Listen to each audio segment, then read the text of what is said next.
శివన్న మాట వింటున్నాడు, సైలెంట్గా ఉంటున్నాడు అని నాతో పెట్టుకుంటే ఎవరి తాటైనా తీస్తా అంటూ స్ట్రైట్ వార్నింగ్ ఇచ్చేశాడు ఆ పల్లవి ప్రశాంత్.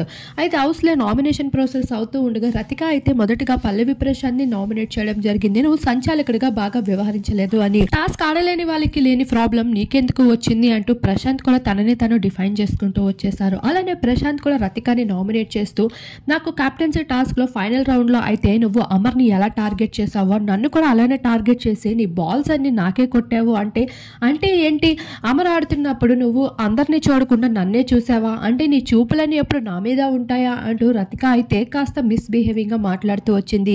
ఇక పల్లవి ప్రశాంత్ కూడా తగ్గేదే లేదు అంటూ రతిక అక్క నేనెందుకు నీకు చూస్తానక్క అంటూ ఇచ్చి పడేస్తూ వచ్చేసాడు. ఇక నామినేషన్ ప్రాసెస్ లో కాస్త బ్రేక్ దొరికేసరికి ఆ తర్వాత అమర్దీప్ దగ్గరికి వెళ్ళి కాసేపు తన మనసులో మాటలని చెప్తూ వచ్చేసాడు ప్రశాంత్.